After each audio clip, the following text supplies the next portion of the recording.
그 빅토르 프랭클이라고 하는 이 정신의학자가 상당히 우리들에게 많은 영향을 끼쳤어요. 왜냐하면 이분이 주장하는 것이 meaning of life, 그러니까 우리가 삶의 의미가 뭐냐, 이분이 이것을 아주 주장하는 분인데, 그분은 능히 그것을 주장할 만한 분입니다. 왜냐하면은 이분이 유태인이거든요. 그래서 이분이 어디서 태어났냐면 오스트리아, 우리가 말하는 비엔에서 태어났습니다. 2차 대전 때 어김없이 이 사람은 유태인이기 때문에 이제 아우슈비츠 수용소로 끌려갔습니다. 아시다시피 2차 대전 중에 유대인들이 600만 명 희생당했잖아요. 그러니까 아우슈비츠에 있는 유대인들은 이제 살기 위해서 사는 것이 아니라 죽기 위해서 사는 것처럼 오늘 저 사람이 죽고 내일은 또 저 사람이 죽고 이러면서 수많은 사람들이 죽어가는 이런 현장 속에서 이 빅토르 프랭클이 살았습니다. 근데 빅토르 프랭클이 이 대단한 것은 뭐냐면은 하루에 일정량의 물을 독일 정부가, 독일 군인이 이 포로 수용소 사람들에게 주죠. 근데 그 물을 가지고 세수도 해야 되고, 그 물을 가지고 낮에 물도 마셔야 되고, 그 물을 가지고 할 일이 많죠. 아주 적은 양의 물을. 근데 이분은 그 적은 양의 물의 한 부분을 이같이 구분해서 매일 아침 일어나면은 깨어진 유리 조각으로 그 물하고 같이 면도를 꼭 해요. 그래서 나는 하루를 죽기 위해 사는 것이 아니라 나 하루를 의미 있게 살기 위해서 시작한다. 이런 의미를 가지고 매일 아침, 다들 오늘 깨서 수용소에 들어갈지 모르는 거예요. 그럼에도 불구하고 이 빅토르 프랭클은 매일 아침에 면도하고 단장한 모습으로 하루를 시작했다고 합니다. 근데 이제 빅토르 프랭클이 기적적으로 이 아우슈비츠에서 살아났죠. 그래서 이분이 쓴 책에 어떤 글이 나오냐면은, 나는 아우슈비츠에 있으면서 가장 힘들었던 것이 뭐냐, 그것을 썼어요. 그것이 뭐냐면은 독일 병사들이 때로는 이쪽에다가 흙을 쌓아놓고 이쪽에다 흙을 옮기라 그런대요. 그럼 이제 하루 종일 삽을 통해서 이쪽 옮겨 놓죠. 그럼 오후 늦게 옮겨 놓으면 또다시 이쪽으로 옮기라는 거예요. 그러니까 별로 의미 없는 일을 갖다가 하루 종일 시킬 때 자기는 정말 살기가 어려웠다. 이 어떤 결과도 없고, 이쪽에 쌓아둔 흙을 저쪽으로 옮기고 저쪽에 쌓아둔 흙을 이쪽으로 옮기는 이 반복되는 일을 시킬 때 너무나 힘들었다, 이런 얘기를 합니다. 제가 그거를 읽으면서 얼른 생각이 떠오른 게 뭐냐면 이 까미가 쓴 시지퍼스 신화죠. 우리 성지순례 같은 분들은 이 고린도 근처에 있는 그 시지퍼스 신화의 배경이 된 산을 봤습니다. 돌산이죠. 그래서 이 시지퍼스는 인간인데 신들의 이같이 비밀을 폭로했다고 이같이 벌을 받게 되죠. 그 벌이 뭐냐면은 산 밑에는 엄청난 돌을 이같이 낑낑낑낑 대면서 산 꼭대까지 올려놓으면은 또다시 돌을 떨어뜨리는 거예요. 그럼 그 다음날 또 낑낑 대면서 그 돌을 올리는 거죠. 매일같이 이 반복되는 일, 의미가 없는 일들을 이같이 하는 것을 시지프 신화에서 말합니다. 그래서 우리가 잘 아는 대로 이 까미라고 하는 분은 허무주의자죠. 그래서 인생의 허무를 이 까미가 시지프 신화를 통해서 우리에게 말해주고 있습니다. 여러분, 잭 미거라고 하는, 저도 한 몇 번은 텔레비에서 본 적이 있는데, 잭 미거라고 하는 유명한 락 가수가 있습니다. 근데 이 락 가수의 노래 중에 Satisfaction이라고 하는 만족이라는 노래가 있어요. 그 노래 보면 뭐냐면 사람들이 좋은 음식을 찾아 떠나고, 또 사람들이 멋진 연애를 꿈꾸고 있고, 또 사람들이 자기 이름이 온 세계에 퍼지기를 바라고 있고, 사람들이 끝없는 부를 추구하고 있고 끝없는 권력을 추구하고 있습니다. 그 노래의 가사죠. 그러나 사람이 맛있는 음식을 먹게 되고, 또 생각하는 것만큼 멋있는 연애를 하게 되고, 또 생각하는 것만큼 이름이 알려지고, 또 생각하는 만큼 돈도 많이 가지게 되고 권력도 가지게 됐을 때 잠깐은 만족스럽지만은 얼마 지나지 않아서 또다시 허무감에 빠지는 것을 우리가 느끼고 있습니다. 이런 얘기예요. 그러니까 이 노래 가사에 정말 진리가 담겨져 있어요. 사람들이 맛있는 음식을 먹기를 찾아서 맛집을 찾아갑니다. 먹고 나서 잠깐은 즐거워요. 그러나 그 즐거움도 사라지고, 또 많은 사람이 멋진 연애를 꿈꿔서 멋진 연애를 해요. 그러나 얼마 지나지 않으면 또 그 즐거움도 사라지고, 이런 게 인생이죠. 근데 그거에 대한 정답을 사도 바울이 로마서 8장 20절에서 21절을 말씀하고 있습니다. 이 사람들이 허무한 것에 이 피조물이 굴복하게 되는 것은 창조주 하나님의 뜻이라는 거예요. 왜냐하면 이 인간이 이 허무한 데서 이 만족함을 못 느끼고 허무함을 느낄 때, 그때서 비로소 인간은 좀 더 의미 있는 삶, 이같이 이 땅에 썩어질 것에 목을 걸지 않고 하나님의 아들, 딸들이 누릴 영광스러운 자유를 찾게 되기 때문이다, 이렇게 말씀하고 있어요. 그러니까 하나님은 여러분과 저가 이 땅에 있는 무슨 맛있는 음식이라든가 멋있는 연애라든가 또 이름이 세상에 퍼진다든가 수많은 돈을 가진다든가 권력을 가지는 것에 여러분과 저가 절대로 만족할 수 없도록 하나님이 역사하세요. 왜 그러냐? 맛있는 음식을 여러분과 저에게 영생을 주지 못합니다. 또 여러분과 저의 이름이 아무리 세상에 알려졌다고 해도 그것이 여러분과 저에게 영생을 주지 못해요. 그러면 우리에게 영생을 주신 것은 누구밖에 없느냐? 우리를 창조하신 창조주 하나님밖에 없습니다.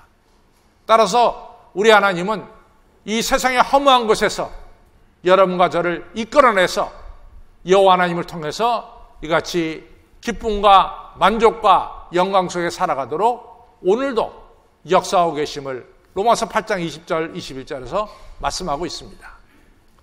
성도 여러분, 우리가 인생을 살아가면서 여러분과 저는 정말로 이 길지 않은 인생을 여러분과 제가 살아가고 있는데, 우리가 이 인생을 살아가면서 정말 기쁨과 만족이 여러 성도님들의 있기를 주님의 이름으로 축원합니다. 오늘 우리가 읽은 성경을 보면은 고린도전서 10장 1절로 13절인데, 이 성경 말씀 배경이 뭐냐 하면은 이스라엘 백성들이 출애굽할 때 이야기예요. 430년 동안 노예 생활했죠. 출애굽기 12장에서 시작됩니다. 그래서 엄청나게 많은 사람들이 이제 출애굽하게 되죠. 저는 한 200만에서 250만이 출애굽하지 않았을까, 이렇게 추산해 봅니다. 근데 이전한 사람들이 이제 애굽에서 나와서 지금 동쪽에 있는 이 가나안 땅을 향해서 가다 보니까 앞에는 홍해바다, 뒤에는 애굽 군대가 쫓아오게 됐어요. 그 상황이 출애굽기 14장입니다. 그때 이스라엘 백성들이 막 모세에게 원망하죠. 우리를 갖다가 이 광야에서 죽게 하려고 광야에서 우리를 끌어냈습니까? 막 이러면서 모세하고 하나님께 원망했어요. 그때 하나님 말씀하시기를, 야 얘들아, 너희가 오늘 본 애굽 사람을 다시는 보지 않을 거다, 이러면서 모세를 들어서 이 지팡이를 홍해바다에 이같이 펼치니까 홍해바다가 육지같이 갈라졌어요. 갈라지니까 이제 그 안으로 이스라엘 백성들이 이 홍해바다를 통과하게 되는 거죠. 그리고 이스라엘 백성들이 홍해바다를 건너서 저 광야에 다다랐을 때, 그 뒤에 애굽 군대가 이 이스라엘 사람들을 치려고 쫓아왔어요. 쫓아오다가 그들이 이 홍해바다 가운데 있을 때 물이 덮치는 바람에 이 애굽 군대는 모조리 다 죽게 되는 역사가 일어났습니다. 이렇게 되고 나서 15장에 딱 들어서서 이제 모세와 이스라엘 사람들이 하나님을 찬양하는 거예요.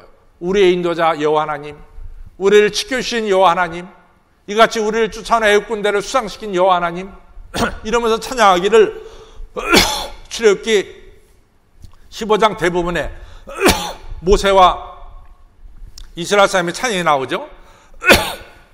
미리암의 찬양이 나옵니다. 그러고 나서 15장 끝에 가서 보면 뭐가 나오냐면은 이스라엘 백성들이 이제 광야를 향해서 걸어가요. 그런데 3일을 걸어가도 물을 얻지 못했어요. 마라야라고 하는 이런 곳에 이르니까 물이 있긴 있는데 마시지 못할 물이야. 써서 못 마셔요. 그러니까 하나님이 모세에게 이 지시하시죠. 나무를 하나 대라. 그래서 나무까지 넣었더니 이 마라의 쓴물이 단물로 변했어요. 이스라엘 백성들이 다 물을 마음껏 마시게 됐습니다. 그러나 하나님이 이스라엘 백성들을 사랑하셔서 이 종려 70주가 있는 엘림으로 이같이 인도해 주셨습니다. 이것이 출애굽기 15장의 내용이에요. 근데 16장으로 딱 넘어가면은 이스라엘 백성은 또 하나님 원망하는 거야. 우리가 애굽에 있을 때는 고기가 막 옆에 있었는데 이 광야에서 우리를 줄여 죽게 만드는도다. 막 모세와 하나님을 또 원망하는 거예요. 그때 하나님께서 역사하시죠. 너희 입에 고기 냄새가 이제는 지나가지 않을 거다. 없어지지 않을 거다. 밤에는 메추라기가 잔뜩 내리게 하고 아침에는 만나가 내리게 해서, 만나는 꿀 섞은 과자 같은 맛이 난다 그랬잖아요. 그거 갖다 주신 거야. 그러니까 이스라엘 백성들이 풀 한 폭이 나지 않는 광야 생활하면서 매일같이 하나님 주시는 메추라기와 만나와 바위 속에서 터지는 물을 먹으면서 살아갈 수가 있게 됐습니다. 정말 부족함이 없는 거죠. 광야에서 그만한 혜택을 누리며 산다는 것은 기적 같은 일입니다. 그런데 민수기 11장에 와서 이스라엘 백성이 또 불만을 터뜨리는 거예요. 우리가요, 애굽에 있을 때는 수박도 먹고 참외도 먹고 부추도 먹고 우리가 온갖 채소를 다 먹었습니다. 우리 매일같이 만나와 메추라기 먹어야 됩니까 말이에요. 이러면서 또 모세에게 막 대들고 모세에게 반항하고 원망과 불평을 늘어놓는 거예요. 모세가 터졌어. 지금까지 참고 있다가 모세가 드디어 터졌어. 민수기 11장 15절 이후에 보면은 모세가 하나님께 따져요. 하나님, 왜 나를 이렇게 고생시킵니까? 하나님, 내가 이 백성 내가 생산했습니까? 왜 이 백성을 저한테 맡겨서 하루에도 수없이 불평과 불만을 듣게 합니까 말이야. 내가 이 백성 생산했습니까? 내가 이 백성의 젖먹이 넘입니까? 왜 하나님 이 불평과 원망 많은 백성을 나한테 맡기셔서 내 인생을 이렇게 힘들게 만듭니까 말이야. 막 민수기 11장 15절 이후에 보면 모세가 그동안 쌓였던 여러 가지 스트레스가 막 터져나오는 거예요. 이스라엘 백성들에게는 소위 말해서 만족이라는 게 없었어요. 그래서 오늘 우리가 읽은 이 고린도서 10장 1절로부터 13절에 보면은 너희 다 하늘에서 내리는 음식 먹고 바에서 나오는 신령한 음료수를 마시면서 광야 생활했다. 너희들에게 약속한 젖과 꿀이 흐르는 땅으로 너희 인도하시려고 하나님이 인도하셨다. 근데 봐라, 너희들 중에 젖과 꿀이 흐르는 가나안 땅에 들어간 자가 도대체 몇 명이냐 말이야. 소수 아니냐, 소수. 왜 그렇게 됐느냐? 너희들이 첫째는 우상 숭배했어. 너희들의 둘째는 간음을 했어. 너희들이 세 번째는 하나님을 시험했어. 너희들 네 번째는 하나님께 원망과 불평을 끊임없이 드러놓았다. 그렇기 때문에 너희들이 젖과 꿀이 흐르는 가나안 땅에 들어가지 못했다라고 말씀하고 있어요. 정확하게 네 가지 이유를 댔습니다. 우상 숭배요, 간음이요, 그리고 하나님을 시험한 거요, 그리고 불평과 원망이 너희들로 하여금 가나안 땅에 들어가지 못하겠다라고 성경 말씀하고 있습니다. 여러분들, 성경에 나오는 대부분의 내용은 하나님을 아는 사람들에 향해서 쓴 말씀이에요. 예를 들자면은 마태복음 25장에 나오는 마지막 심판도 하나님 모르는 사람에 대해서 쓴 것이 아니에요. 첫 번째 나오는 열처녀의 비유가 다 등을 가졌어. 크리스천이라고 하는 이름을 가졌다는 거예요. 그런데 다처녀는 성령의 기름을 준비했고 다처녀는 기름을 준비하지 못했어요. 그 다음에 나오는 달란트 비유도 세 사람 다 달란트 받은 거야. 사명을 다 받았어. 근데 두 사람은 사명 감당했지만 한 사람은 사명 감당하지 못했어. 세 번째 나오는 비유도, 양과 염소의 비유도 염소 자리에 선 사람이 뭐라고 말합니까? 언제 주님이 저렇게 헐벗은 가난한 자가 되셨습니까? 이 염소 자리에 선 사람도 여호와 하나님을 믿었던 사람이에요. 사랑하는 성도 여러분, 오늘 성경이 주는 얘기가 뭡니까? 여러 모저 하나님 은혜 가운데 살지만은 하나님 은혜에 대해서 우리가 깨닫지 못하고 불평과 원망으로 가득 차다가는 결국은 하나님이 주신 영광의 땅에, 영광의 자리에 우리가 들어가지 못한다라고 하는 중요한 메시지를 오늘 성경 우리에게 주고 있습니다. 그럼 우리가 어떻게 이 찬양하며 감사하며 살아가느냐? 이게 중요해. 이게 중요해요. 저는 성 어거스틴의 말씀이 100번 맞다고 해요. 성어스니 만이교도 쫓아다녔고 뭐 사생아도 나봤고 자기 하고 싶은 거 다 했어. 그래도 만족이 없었어. 어거스틴이 뭐라고 말합니까? 하나님이 우리를 창조하셨기 때문에 우리가 하나님 품 안에 안길 때만이 만족이 있습니다. 우리가 주 안에 안길 때만이 만족이 있습니다. 우리가 주 안에서만이 기쁨과 만족을 누릴 수가 있다는 거죠. 그럼 우리가 어떻게 주 안에 있게 되느냐? 이런 중요한 얘기죠. 요한복음 15장에 보면은 너희는 가지가 포도나무에 이같이 붙어 있으면은 첫째는 절로 과실을 맺고 둘째는 너희가 구한 대로 구해라. 다 이루어 주실 것이고 셋째는 내가 왜 이것을 말하느냐? 나의 기쁨이 너희 안에 충만케 하려 합니다. 우리가 주 안에 있으면은 우리가 하늘의 기쁨으로 우리 안에 채워진다 그 말이죠. 그런데 이 기쁨을 누리는 시간이 언제냐? 저는 예배 시간이야. 이 예배 시간 이상 좋은 게 없어요. 여러분도 아시다시피 저는 구약을 크게 두 개로 보잖아요. 하나는 출애굽 사건, 하나는 바벨론 포로 사건을 봅니다. 바벨론 포로 70년 포로 생활했어. 이스라엘 백성들이 바벨론 70년 생활 속에서 꿈에도 그리는 것이 예루살렘에 돌아가는 거야. 70년 만에 우리가 1945년 8월 15일 날 우리가 생각지 못한 날에 해방을 받았듯이 이스라엘 백성도 주전 539년에 전혀 생각지 못한 날 이같이 고레스 왕이 이스라엘 사람들이여 고향으로 돌아가 좋다. 고향으로 돌아갔어. 70년 만에 꿈에도 그리던 고향으로 돌아가는 거야. 얼마나 가슴이 부풀었겠어. 내가 살던 고향 돌아갈 때 그 고향이 얼마나 아름다웠던 거 그것을 상상하면서 바벨론 포로 생활을 끝내고 드디어 예루살렘으로 돌아간 거야. 예루살렘 돌아가니까 엉망이야. 바벨론 포로로 끌려간 사람은 4,600명밖에 안 돼. 대부분의 많은 사람들은 고향에 남았습니다. 근데 4,600명이 다 돌아온 건 아니지만 예루살렘에 돌아와 보니까 예루살렘이 엉망이 돼버렸어. 황폐한 예루살렘이 돼버렸어. 경제적으로 아주 낙후가 돼버렸어. 또 남아있던 사람들이 이게 우상숭배하는 거야. 자기들은 포로로 끌려가서 왜 우리가 포로로 끌려왔던 거 반성하면서 우상숭배를 벌였어. 그러나 끌려가지 않고 예루살렘에 남아있던 사람들은 잡신들하고 혼합된 신앙을 갖고 있는 거야. 정말 구토할 정도예요. 구토할 정도.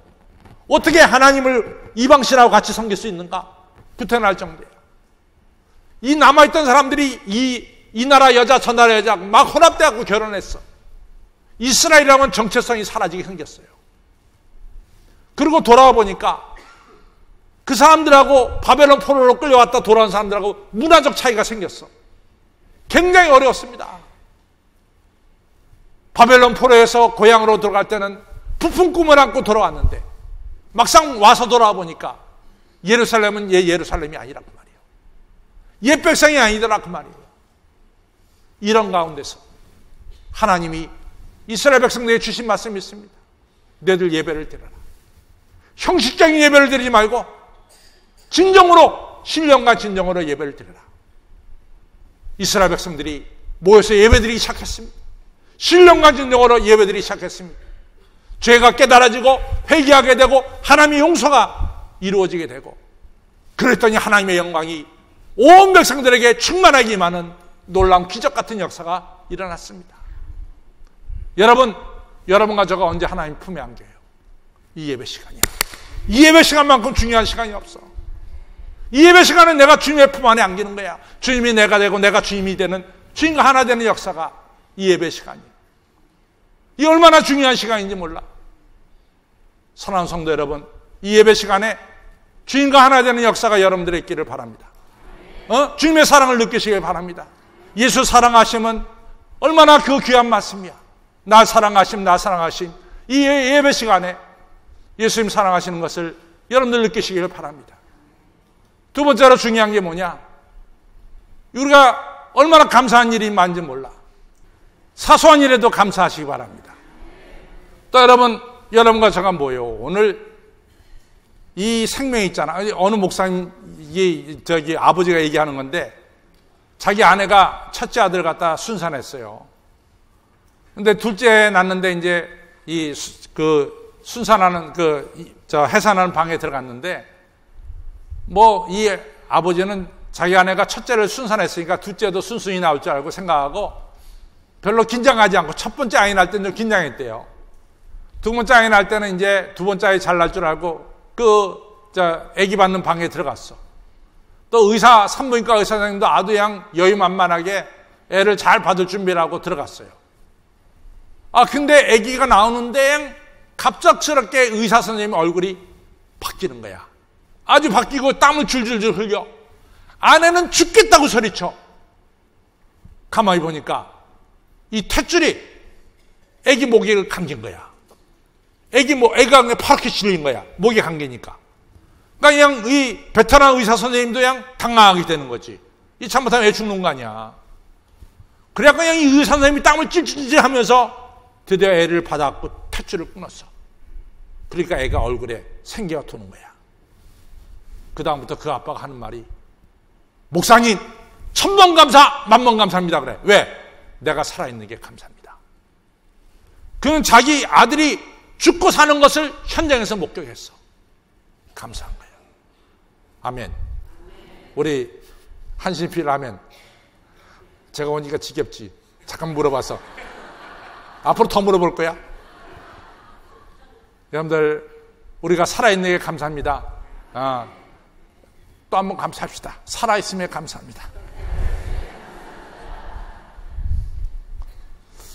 제가 좋아해야 될지 싫어야 될지 모르는데요. 제가 평상시 몸무게가 93kg, 93.5 나갔어요. 나 세 자리는 한 번 넘은 적이 없어. 남들이 나보다 세 자리 넘었다 그랬는데 난 세 자리 넘은 적은 없어. 항상 두 자리였어요.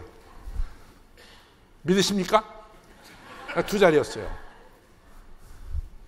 근데 93kg, 94kg인데 내 평생 소원이 88kg야. 88kg.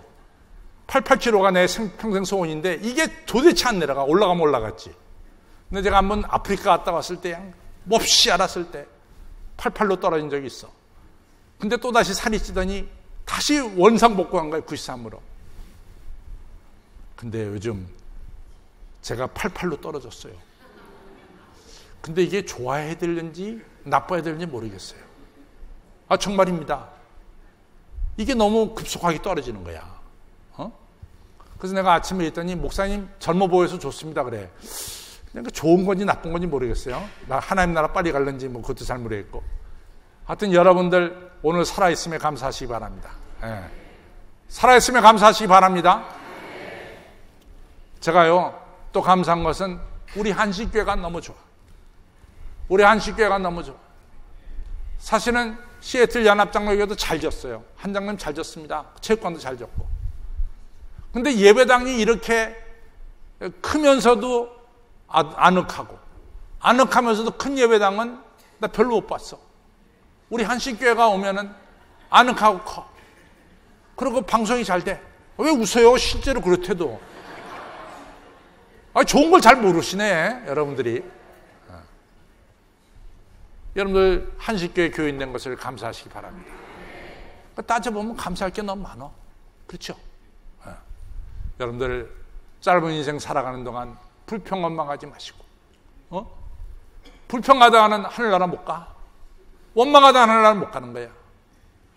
여러분과 제가 주님과 하나 돼서 기쁨 가운데, 감사하는 가운데, 생명 주심을 찬양하는 가운데, 내가 하나님에게 한 일원이 된 것을 감사하는 가운데 우리가 이 인생을 기쁨과 감사와 만족으로 살아가는 여러 성도님들이 되시기를 주님의 이름으로 축원합니다.